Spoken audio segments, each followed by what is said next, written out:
Hi, this is Roger, thanks for dropping by. Just watered the holy clay pots and the mounts, and all of the mounts got some water today, even the ones that are resting because they've been missed out on several runs, so they got a trickle as well. It's quite good now because the mounts are taking so little time because there's a fair few of them that don't get watered every time now. So and it was a flush, which made it easier because I didn't have to faff around putting feed or whatever together. Holy clay pots got a CalMag feed today. We haven't had one for about 3 weeks, I suppose. But you have to bear in mind most of the Cattleya types are slowing down now because of the cooler temperatures, so they're not in vigorous growth. Although obviously I've got buds coming in places. Ones I did notice today. I'm a bit disappointed because I've got a feeling my Laelia anceps is not actually going to bloom on its latest two growths. It's pushed up sheaths that have dried, and I don't remember it doing that before. I've got a feeling that the spikes pushed out while the sheaths were still green. So we might not get blooms on the Laelia anceps this time round, but it has produced a lot more roots than it's ever had this year, so hopefully on the next growths perhaps we'll get some. This Cattleya is still looking good, and the buds up the back are really swelling now, so they're not too far off opening. So I didn't expect both spikes to be open at the same time, but they may well be. There's several other sheaths pushing around. I've got a feeling that that bowl full of Pradit spots back there, a couple of the latest, largest mature growth, look like they're going to produce buds. Where else did I definitely see? Oh, the Cattleya Mooreana. I'm not going to get it out, but there's two growths in there that last time I looked at it, or last time I filmed it, I thought, oh, this looks like it might have a sheath coming. Well, there's actually two growths on there now that have got a spike with buds showing, so it is going to bloom. How far off I don't know, but I could only see the two at the moment. But this one's in a mixture because it's got old pseudobulbs on it. It's got some that have grown this year and sort of matured, and it's still pushing out new growths from the base. So this has got like all stages going on at the same time. That one would definitely be benefiting from a bit of CalMag, whereas some of the others might not have even appreciated it because they're not doing so much. But yeah, so we've got some things coming on, but the zygo spike's pushing up now. I'm starting to see buds near the top of that, so that are good. I don't know whether the other new growth's got a spike. I'll have a look next time I get it out. But this is what I wanted to show you. The giant Coelogyne, the first bloom is actually opening. It's not fully open yet, but you get an impression of size, bearing in mind that that fan is 16 inches across. This is a big plant. This is Coelogyne Mooreana Magnifica, Brockhurst. It's easy for some people to say. Now, I hadn't noticed, but up the back of the plant here, it's chucked out another new growth that I hadn't spotted, because all I'd actually spotted was this new growth here, which looks like it's going to be blind. If you look at the point of where that new growth is, and it's already got a spike with an open bloom, and yet that one's got two open leaves, it's highly unlikely that one's going to bloom now. But the other one pushing up the back might, and the fact that it snuck up that little growth around the back and I hadn't even noticed it, it could still push up some more actual new growths from, because that one up the back's come out from a very old part of the plant.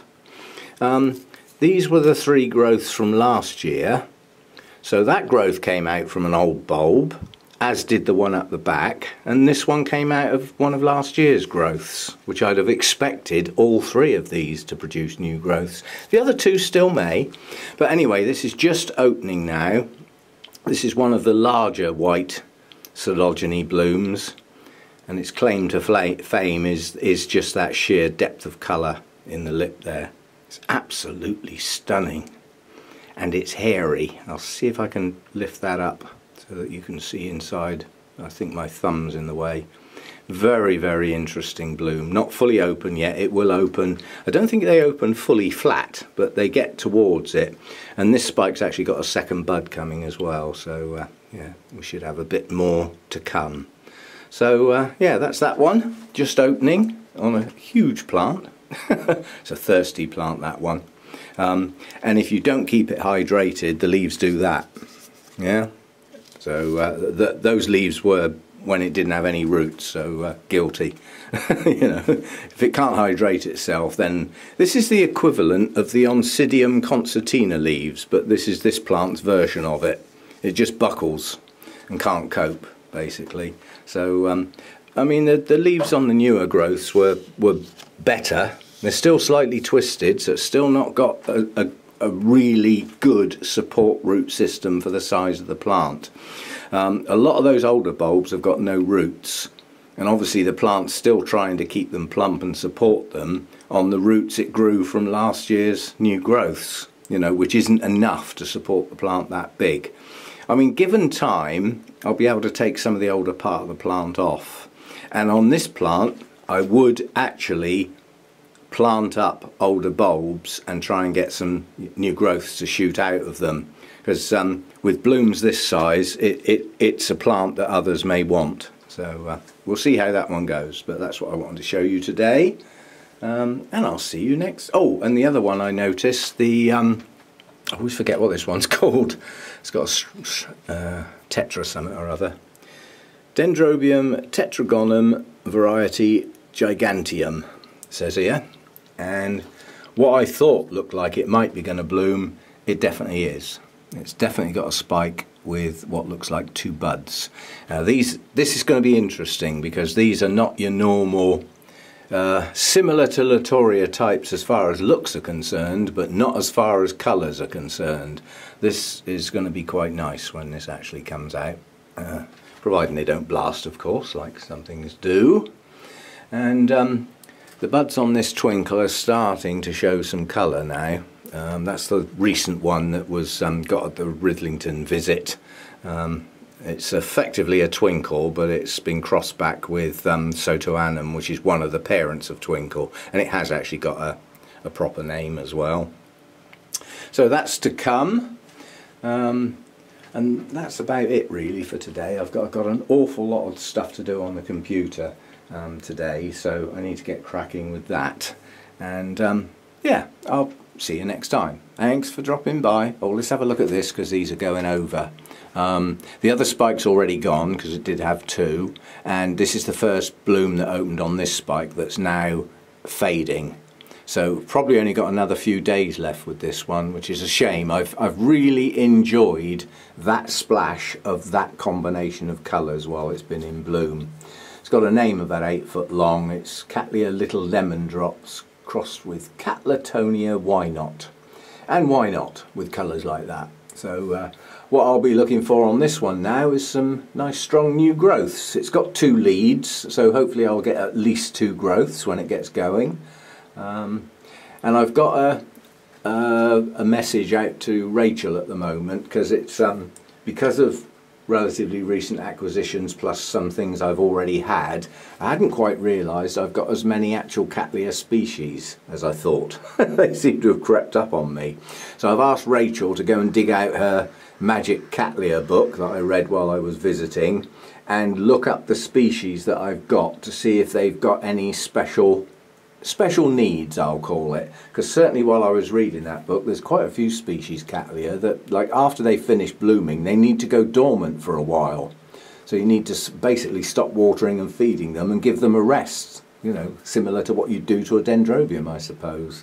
And I didn't know that Cattleyas needed that, but it's not all of them, and some of them need it at different periods of their growth cycle. So I've asked Rachel to look up my species and get back to me when she can. I mean, the list was larger than I thought it was going to be, so she's got a bit of work to do there. She said she'll do it, and she'll get back to me when she can, and then we'll have a look at the information I get, and then we can look at the individual plants and work out whereabouts they are in their growth cycle, bearing in mind some are quite new acquisitions, and then, you know, apply their special needs and see how we get on, see if it does make a difference, because certainly that book says the ones that need that period of dormancy, if they don't get it, and you try and continue to grow them on and keep watering them and adding feed in and stuff, they will continue to grow and they won't go dormant, but the growths may not be as strong and they may not bloom.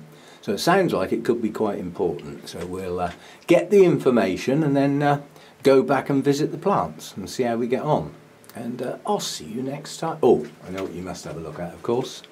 The Cattleya cernua, the second new growth has split. 1, 2, 3, 5 buds on that one. That one's just splitting. That one's got 5 buds, so that's at least 3 of the new growths, and I see no reason why the rest of them won't have buds inside. They all look swollen up enough to have buds inside. So I think we're heading towards a bit of a mass blooming, but they don't last a huge amount of time, so I might end up with some trailers, you know, a few that bloom after the others have gone. But it would certainly be nice if they could all come out at once, and see how we go. If they all come out at once, that's worth taking to an Orchid Society meeting to put on the competition tables. But it certainly won't be in that state next Friday, which is the next meeting. But the meeting after that is the Christmas do, which is about the 15th of December. So it might be okay to take it to that, because that's a very special competition table at the Christmas do, because the people get to do a vote. First of all, the judges have their go, and they go along all the plants and do their usual thing and come up with, you know, the winners in the classes like they normally do. But then there's a secret people's vote.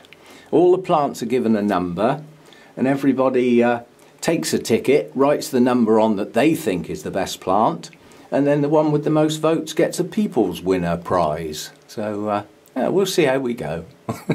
I don't normally take anything to the Christmas do because I don't normally drive my own car. I usually get my sister to give me and my daughter Hannah a lift so that we can have a couple of glasses of wine while we're there. So I don't do the drink and the driving, it's just not worth the risk. So yeah, some things to come, and I'll see you next time.